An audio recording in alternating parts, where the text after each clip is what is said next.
This is Chthonia, the world of the dark feminine.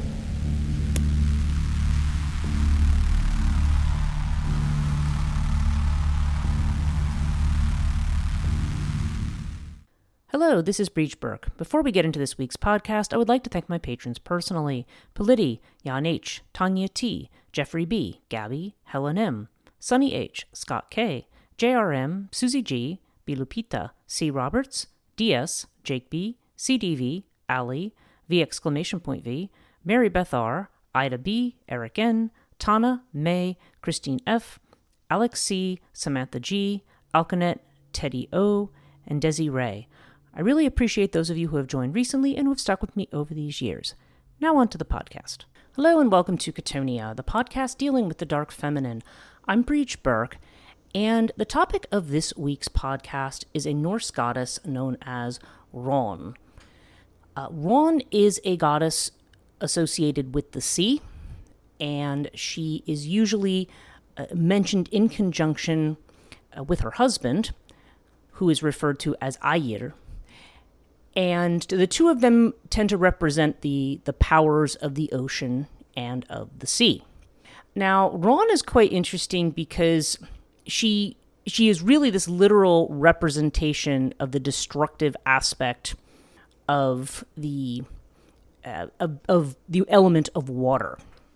Now, water, like many elements, well, like all the elements, there are aspects of them that are positive and life-giving, and there are those that are connected with death and destruction. Similarly, we see that with fire. I've often discussed the idea that fire can cook your food or it can burn your house down. Well, water is something we need for life. We need water to sustain our bodies, fresh water. We need water is a means. Most of the earth is water, right? So we need a means of traveling from place to place. So obviously getting on ships and traveling across the water. The sea can be something that propels us along, that helps us, get from one place to another. So we're not simply trapped in one spot or on one landmass. So in that respect, we can see these kind of beneficial aspects of water. They contribute to life. They give off, whatever elements in terms of oxygen or carbon dioxide or other things. All of this is connected with the sea, and it's connected with our ability to live on this planet, really, the reason that we have water in the way that we do. Now, psychologically, water is connected with the emotions.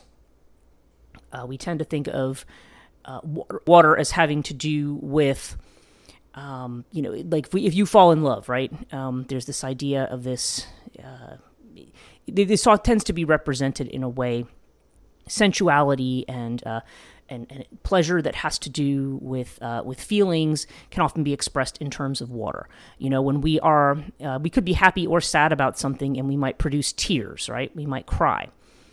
If those of you who practice tarot know that the suit of cups, which has to do with water, is associated very heavily with the emotions and because emotions are like a tide. We think about the fact that emotions are so unpredictable. We can have mood swings, for instance. We can be very, very happy. And when we're in the flow of our emotions, okay, to use that word, then we are, we kind of get carried along, and we could be carried along at a very, good speed and in a very good way. Or we can also be taken down the rapids and thrown over the waterfall, right? I mean, there's a whole range of things that, and interestingly, has led some people to say, gee, why do we have to have emotions at all? And it does interest me kind of in the way in which not only certain types of philosophy, like Stoic philosophy, for example, is supposed to be a way to kind of, master the emotions or tamp down the emotions, or even a lot of drugs that are given to suppress certain things in the brain. A lot of people who take them to deal with depression or anxiety or other things may find that the emotions are dulled when they're on certain drugs, maybe depending on the doses and what they are. Obviously, those are all things people measure to get correct. But nonetheless, we see this idea of water as being this very powerful kind of thing. So we're going to talk a little bit about Ran. There's not a whole lot in terms of specific mythology about her. Now, she is mentioned in the Eddas, the prose Eddas and the poetic Eddas, and mentions of her seem to exist in Nordic literature from, I would say, at least the 10th century is what I've seen. 10th century, though the Eddas seem to come out of the 13th century. Again, that's the Common Era rather than BC or BCE. So, yeah, she seems to be mentioned in some of the earliest literature. Now, her origins are unknown. We don't see anything written about who her parents are.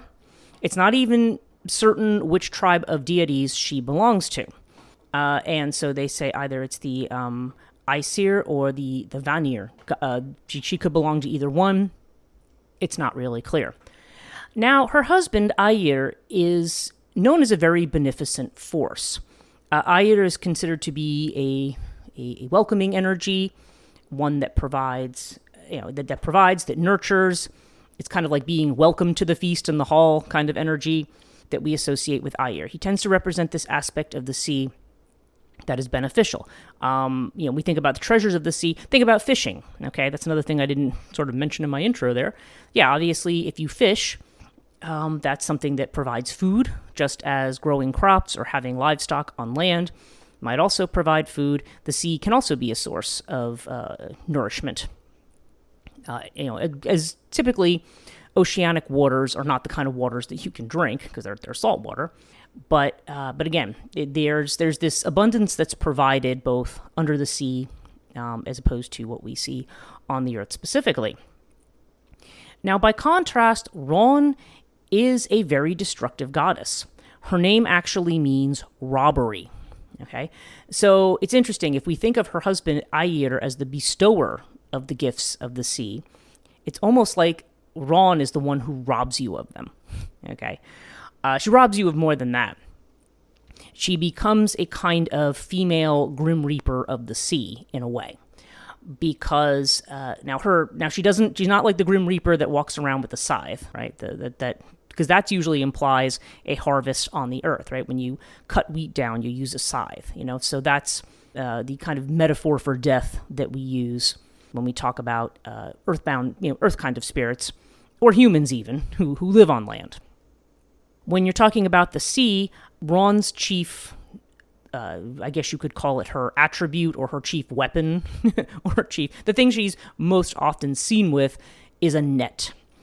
And so the idea is that she sends storms, she creates shipwrecks, and she nets the fishermen to bring them down to the depths. And in some ways of talking about her, she is considered to be an underworld goddess.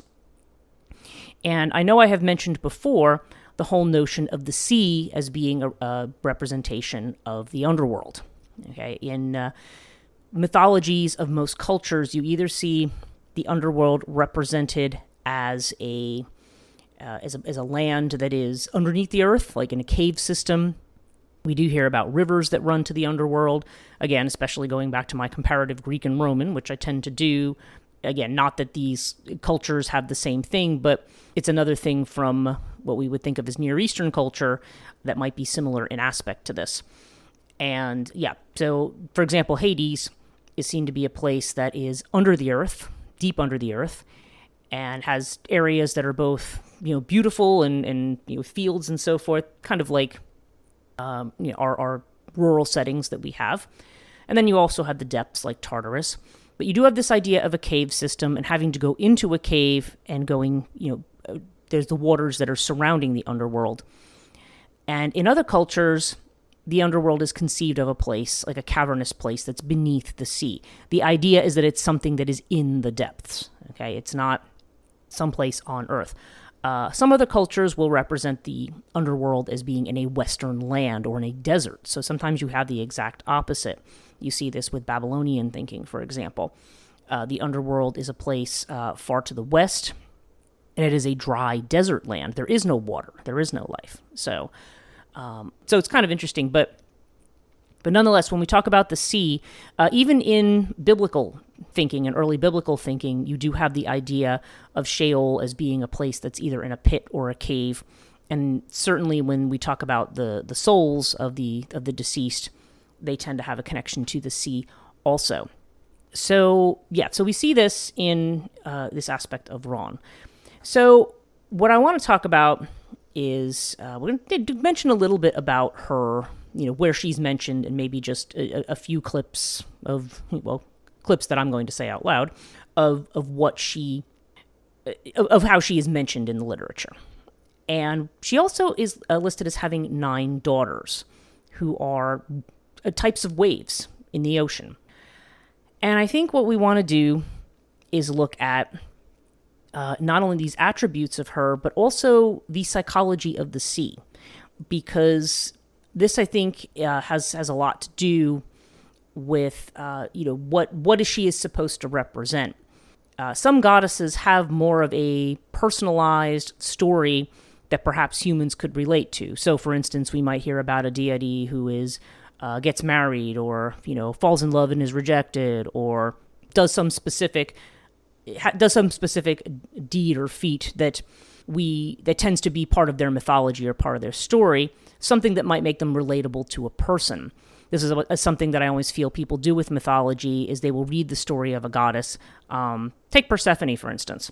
Persephone is a goddess where she's in the field picking flowers, and then Uncle Hades falls in love with her and comes out of the ground and grabs her and takes her away, and her mom is now frantically looking for her. I mean, this is a story that people have often identified with in terms of mother's grief and letting go of their children, and the terrors of moving into womanhood and things like that. Like you can see where this is a story that's relatable to us on a human level as well. But when you're dealing with a deity like Ron, this is not a personal deity. She is a deity whose function is to destroy. She is a destructive aspect of the feminine, whereas the masculine here is the one who provides a treasure in abundance and perhaps good fortune in sailing. So let's look at the Eddas for a moment. Now, I mentioned that her name means robbery. Now, I'm not necessarily going to read the specific names of all of these, because I do not speak, I think a lot of these are in Icelandic, and I am by no means an expert in that language. But there is a poem from the 10th century called I think it's the Sonatorek. I could be saying that wrong. And there's the eagle who is the skald who actually recites this poem or has written it. He laments the death of his son, who drowned at sea, and says, "Greatly has Ron afflicted me. I have been despoiled of a great friend. Empty and unoccupied, I see the place which the sea has torn my son." And in the Poetic Edda, we have another mention that says, "And Sigrun above, brave in battle, protected them in their vessel," their ship. "The king's sea beast twisted powerfully out of Ron's hand toward Nipalund," I think is how you say that. So that's one translation of it. It says that Ron seeks, one of the translators says Ron seeks to catch and drown men in her net, and that to give someone to the sea goddess is to drown them. Okay, so these are the way that it's mentioned. Now, if there's another poem. They're talking about a female Jotun, where they say, "Ogress, you stood before the prince's ships and blocked the fjord mouth. The king's men you were going to give to Ron if a spear hadn't lodged in your flesh." So you see the mentions of Ron.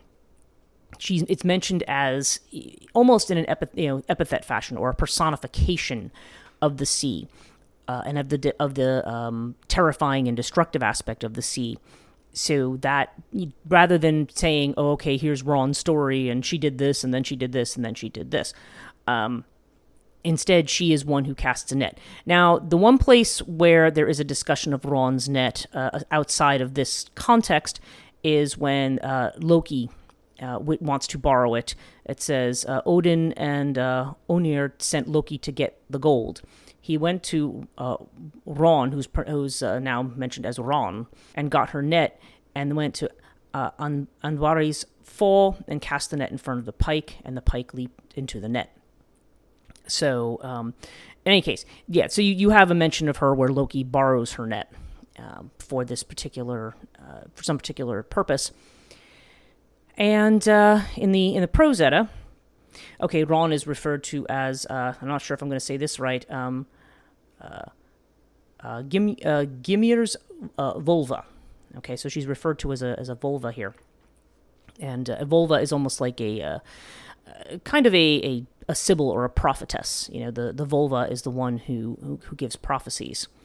And it says, as Ref said, I'm not even sure I'm saying his name right. Gymir's spray called Spaewife often brings into the twisted rope bearer the ship into Aegir's jaws under the waves where the wave breaks.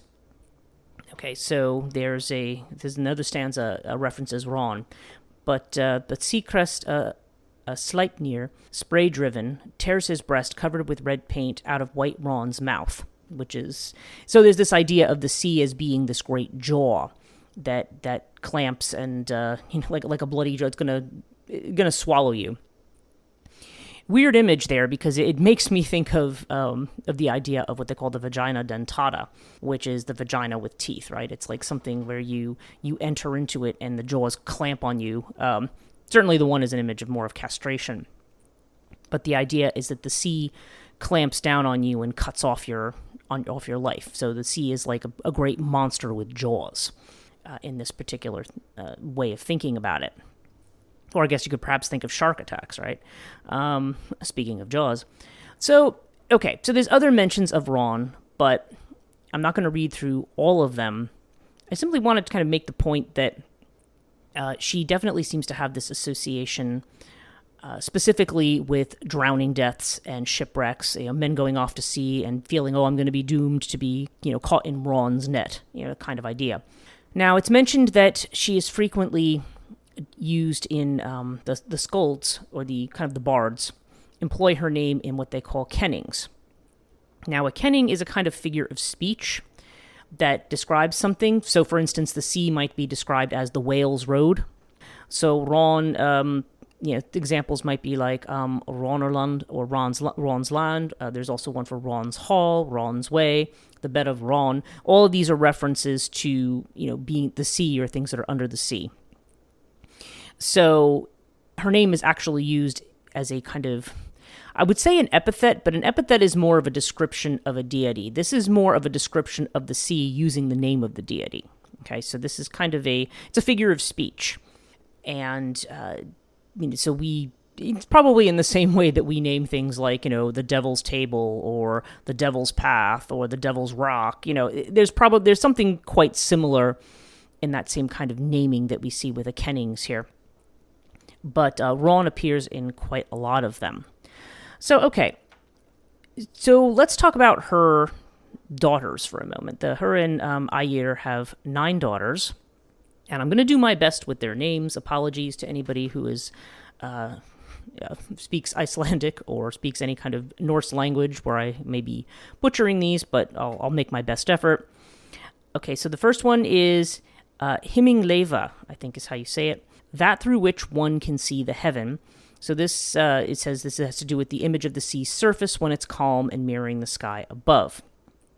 Dufa, the pitching one, which has to do with the kind of motion of the waves, the undulating motion of the waves, and also the unpredictability of the waves, pitching forward. This one I'm not sure I'm going to say correctly. Blodugada, maybe that's it, or the bloody hair. Which they think might refer to seaweed, the red tint of the seaweed, or the hues that may mark the water at sunrise or sunset when it kind of has this reddish tint to it. Hefring, which means riser, which has to do with the swelling surge that can either lift a vessel or it can crash them out, as if anybody who's, I suppose, done surfing might understand that about waves. I think this is pronounced Udur, the frothing wave, the white-capped waves that show the churning of the sea. And that churning of the sea, it's also worth mentioning that as the sea churns, it sort of represents a grinding up of the land. We hear ocean waves. I had a professor a long time ago who had talked about the idea of returning to the great sea. And he says, when you hear the crashing of the waves and you hear that sound as the frothing waves kind of pull back, he says that's like sucking up the land. It's taking more and more of the land. And people hear that, and they people listen to recordings of it to relax, right? He says I don't think that's relaxing. He says it's just basically grinding up kind of everything in front of it. So the idea of the frothing wave. There's the welling wave, or I think this is pronounced chron, which is the gathering strength of the sea, the swell before the break. Bilgya, or billow, the rolling wave, which is the archetypal form of the motion of the sea. I'm not sure if I'm going to say this one right either. Dront, or foam flecked, which is the foam that forms on the sea. And kolga, or the cooling one. So this has to do with maybe the coldness of the sea, especially if you're talking about areas that have to do around Iceland, or maybe even up in the North Sea or in the North Atlantic. Certainly, it's going to be a very cold. To fall into the sea would be a very cold place. So we see all these different aspects. We see the red tinge. We see the pitching of the waves. We see the surge, the frothing. All these different terms that are used to describe the different behavior of waves. And so they're described as 9 different waves who are daughters of Ron and Aegir.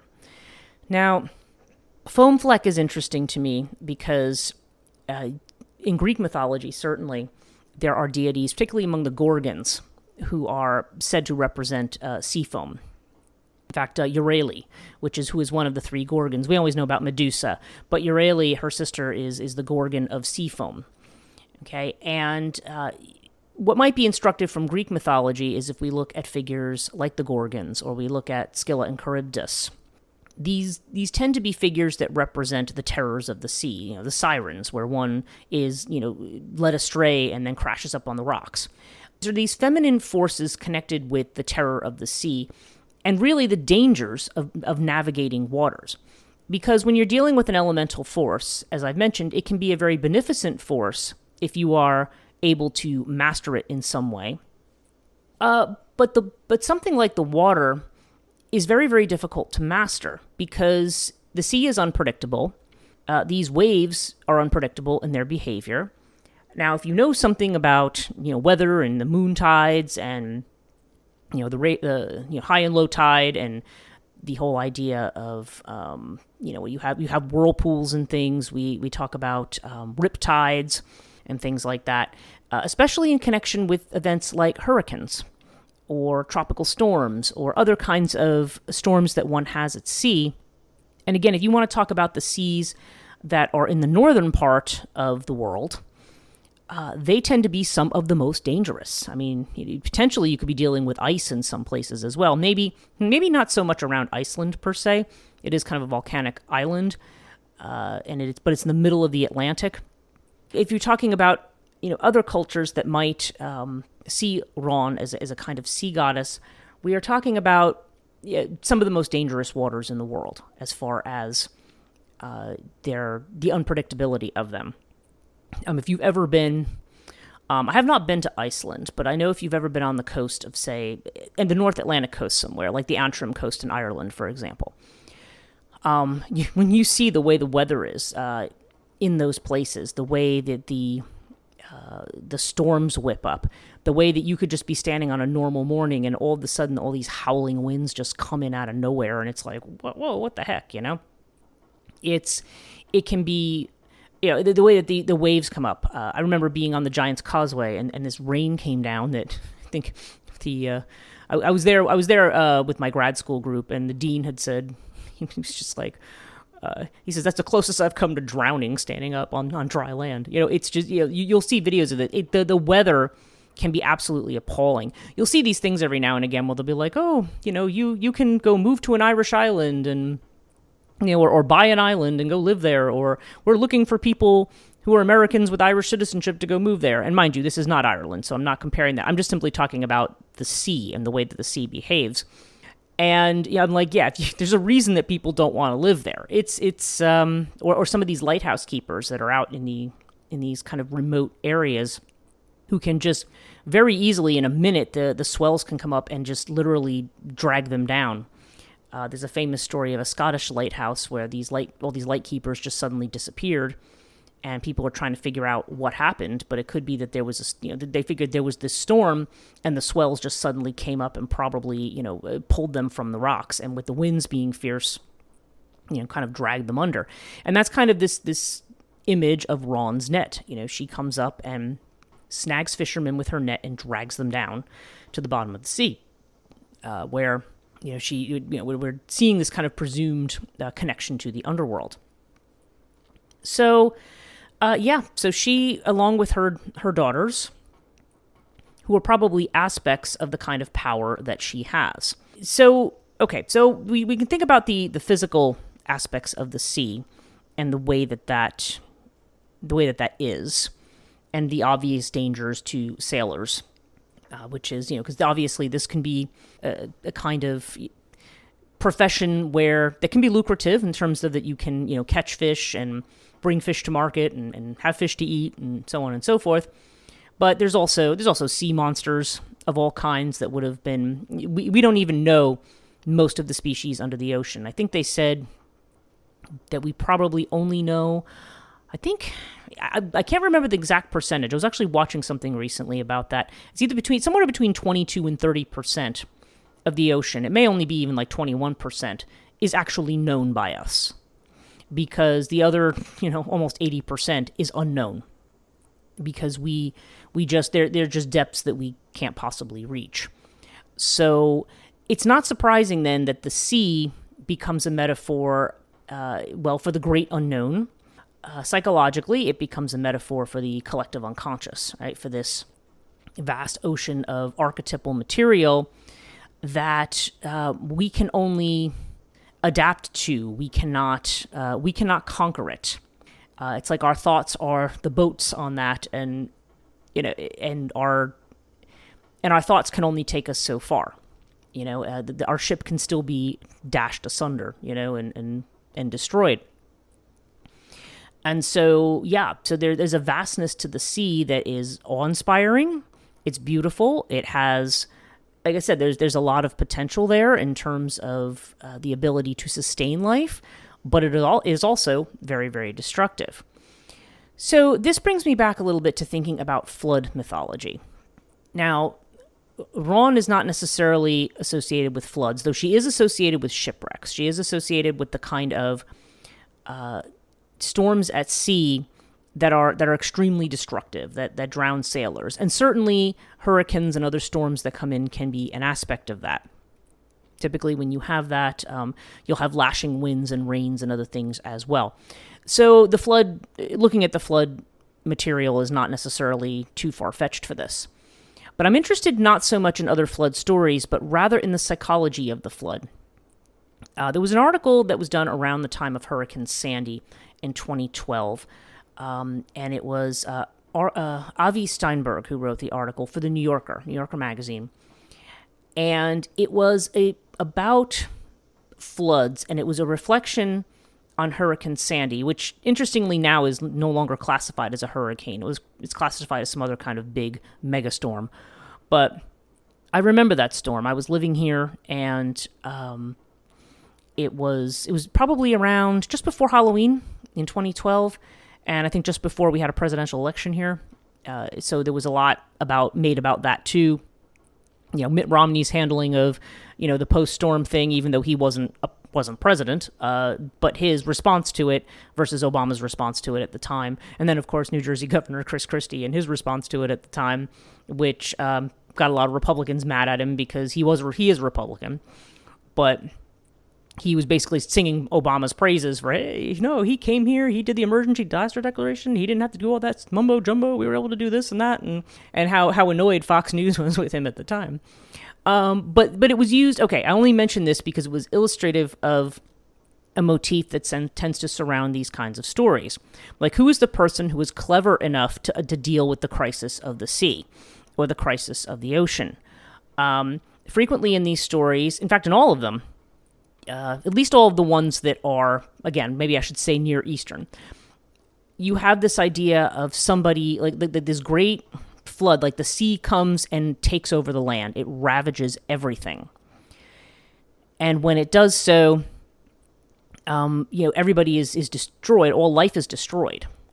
but somebody, either through, being forewarned by a god, or just, usually that's what it is. In Greek mythology, Prometheus warns his brother Deucalion, or his son Deucalion, actually, and his daughter-in-law Pyrrha, that this flood is coming. And so what they do is, like Noah builds an ark, right, in these stories.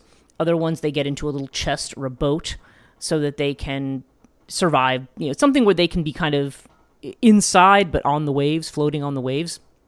And then when the waters recede, they come and they are responsible in some way for the repopulation of the earth, or in the case of Babylonian and Sumerian myths, the protagonist gains immortality for their ability to navigate the sea. And that's always interesting, because they said that these particular figures often become the forebears of the great kings, to say, oh, well, see, my ancestors were clever and were able to survive the sea. They were able to survive the big crisis. They were able to survive this landscape. So therefore, that means I by ancestral inference, I'm also qualified to be the leader here, because I'm the most clever. I am the one who can save people and save my people and protect them in a particular instance, right? So there's that aspect of things.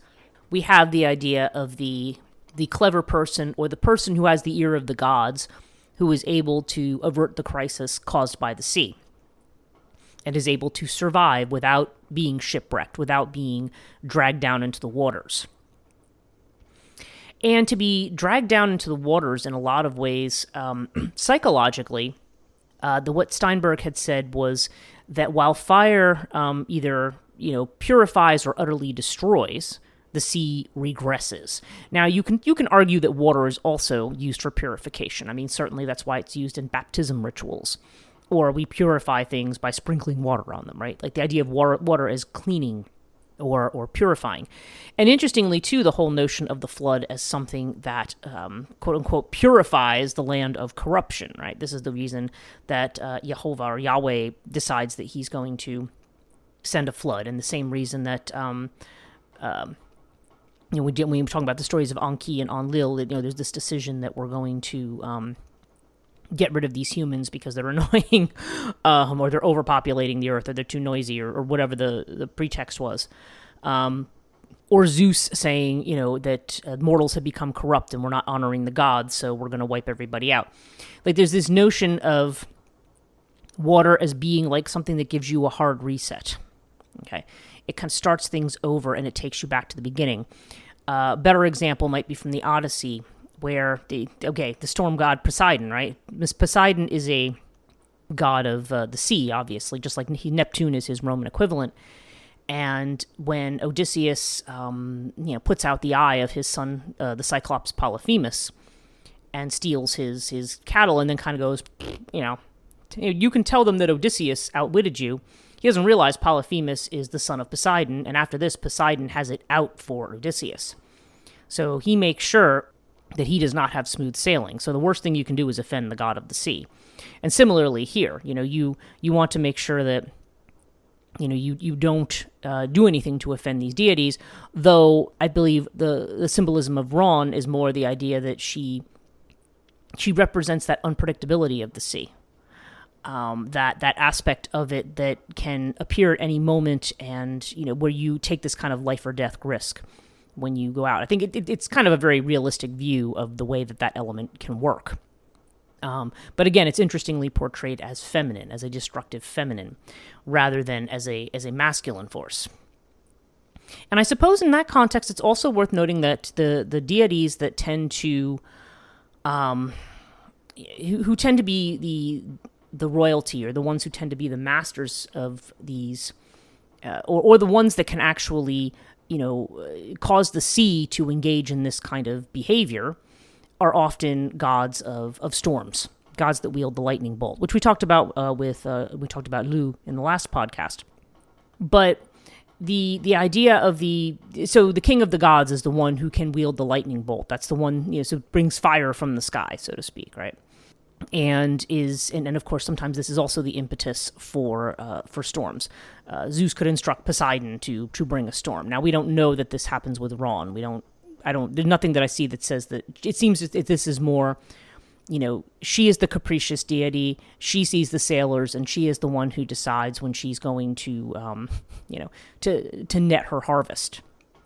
Whatever her criteria are, which we don't know, it just simply is noting that this is the very sorrowful aspect of this goddess, that people might be doomed if they encounter wrong, right? So I don't know, but it's worth thinking about. So if we think about this feminine force, if we think about the sea as this great psychological force, where the consciousness of our ego is like our ship, we look out into the world, we see things, we have an identity that we think is solid, right? We may, whatever our likes and dislikes are, whoever our ancestors might be, whatever we identify with gender-wise, however we might look, whatever occupation we might choose, whatever our personality traits are. I mean, some of these are superficial. I mean, and there are some things that are a little more solidly about our consciousness and our identity, our memories, our experiences, the kind of cause and effect of that kind of thing, the way in which we establish patterns and familiarity and find our own routines. The image of the sea has the potential to disrupt all of that, because it's almost, what was it? How did Joseph Campbell put it? It was from a Polynesian saying, something like standing on the back of a whale fishing for minnows. It's the idea that the whale is seen as that great consciousness. There's a lot of mythologies about being swallowed by the whale, right? Jonah and the whale being the most obvious from the Bible, but there's the idea of being in the belly of the beast. This is that feminine, which is so vast and so awe-inspiring and so terrifying, because it can wipe us out and it can wipe that identity out in no time. Oftentimes, the thought of being, quote-unquote, at sea has a lot to do with representations of schizophrenia or schizoid states, because the person does not have contact with the ego. It's like, but in that case, it's almost like they're frozen, like they've fallen underwater and now they're stuck in ice or something. There's kind of the idea of the frozen personality that has to thaw out. And it's interesting that the image of the whole personality or the self is the fish. And it does make me think too that Ron, it's interesting. We talk about, there's allusions to Jesus as being the quote unquote fisher of men. And I'm like, this is a whole different spin on the fisher of men, right? This is the one who fishes for men and drags them down to the depths, and for whatever her reasons. But it is a fact that this is something that happens when you go out on your little boat. But it kind of talks about the fragility and the delicacy of the personality. This is why we, when people challenge our beliefs, we double down on things, right? Where we have blind spots, anything that may threaten our ability to navigate uncertainty on a day-to-day basis is problematic. And the thing is, there's the other sayings about whether or not you're able to bend and go with the flow, or whether or not you are so rigid and so solid that you can be knocked down in a storm. Because there's a certain strength that might take you across those figurative waters, but it can also sink you. And if you're not, your chances of survival come more when you are lithe or flexible, or if you're able to swim, or if you're able to dive. And most of us don't have that skill, if you want to talk about it in a psychological sense, because a masculine-dominated consciousness, has to do with rationality and sensibility, and, well, we're just going to stick to the facts, and we're going to parse everything out. And I'm not discounting any of that, as I only say, this is not me saying that is a bad thing. That, to a certain degree, is your boat. That is your structure. That is how you create order, right? Our mathematics, our measurements, are things that say, okay, we understand that through our observations that this is how this is, and this is the thing that allows us to kind of confidently carry forward. We're able to measure things. If you're literally sailing on the water, maybe you have an understanding of the moon and the tides and how to predict weather patterns, and your ability to navigate that and to prepare for that, to a certain degree, that's like almost the role of the rational mind. That's what makes someone a master of things in being able to see and understand the patterns and interpret them. But I think the aspect that we're not so good at is dealing with the unpredictability.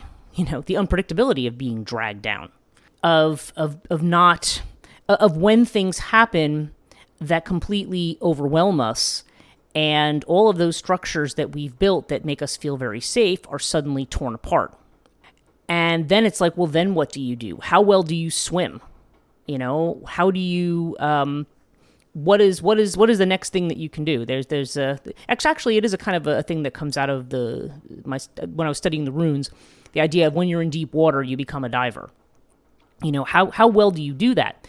And if you think about water as being the realm of the emotional, which is the vast realm of the feminine, okay, the vast womb that births you and nourishes you, and also that obliterates your identity at the end. It's what Erich Neumann called the Great Round, right? And what we call castration anxiety is really just the idea that me as an individual with my talents and my strength and whatever is just going to be completely reabsorbed, and it's not going to have any meaning anymore. Because in the face of that, it doesn't have meaning. From an Eastern perspective, they're saying recognize that you're a wave and that your strength actually comes from being a wave on the ocean rather than the one who has to conquer the wave. Right? So these are just some things to think about with regard to the imagery of the sea. Like I said, Ron herself she is mentioned in these places, but she is more a personified force, as is her children, and as is her husband. And she is the reaper of the sea. She is the one with the great net that pulls people down. And I should note, as probably a final thought, is that sometimes this has been interpreted as a kind of symbol of transformation. When she, what was it? I was just looking, this was from a website that I had, like a Viking website. I don't actually have the URL here right now, but there's a segment where they say, Aegir and Ron together represent the full spectrum of the sea's nature. Aegir's halls were places of merriment where gods would feast, symbolizing the sea's capacity to nurture and sustain. However, Ron with her net was the taker of lives, capturing souls of those who succumbed to the sea's wrath.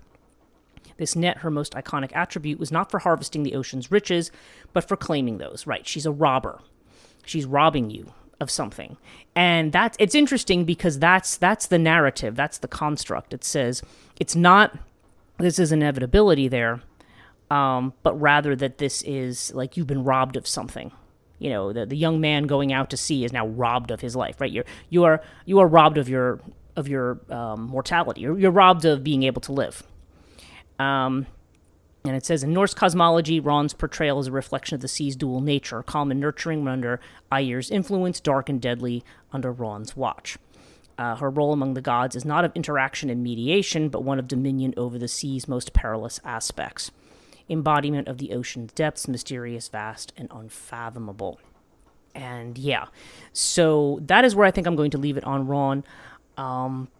Interesting, way of thinking about it, but also the idea that she is she has the potential to be this transformative figure, like any death figure. You can look at it as something of an initiation. Now, obviously, when the soul goes down to the depths, and if it's lost, there is kind of a warning or a peril of that. But the awareness of that peril, the awareness of that. The sense of facing the fear and doing it anyway, and the sense of perhaps learning to accept and understand the power of Ron and how one might negotiate and work with it rather than to try to conquer it or repress it in some way. Ron as a power of the sea, Ron as the power of not only the oceans itself, and the destructiveness of waves and storms potentially for those who are sailing, but also the idea of that influence of the collective. This is why when people say they're out doing shadow work, I'm like, you're in the sea, you're in the domain of Ron.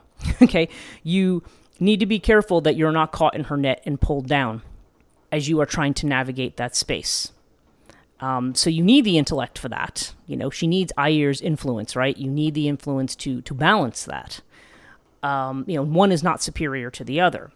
But we do definitely see the idea that certainly the one that's in a better mood is Aegir as one who provides merriment and welcome and feasting is certainly the manifestation that we tend to prefer, but the influence of Ron is not something to be ignored. The two of them work as a pair. It's not like, well, geez, if he could just get rid of her, then it would all be great. Well, psychologically, she may also represent those depths, certainly in hero mythologies, that one must, encounter. It's not just about how well you sail your boat, but how well do you dive? How well are you able to go down deep and deal with what's in the depths as well as what's on the surface? But it is also a warning that what's under the surface can certainly be deadly, or it can be extremely perilous. So thank you so much for joining me. I hope you enjoyed this podcast. I am available on Instagram at Chthonia Podcast, one word, and I'm also on Facebook, Chthonia Podcast, 2 words. I'm going to have more coming up about this podcast. There should be about 9 more podcasts for 2025, and I will have an announcement soon about what will be happening for 2026.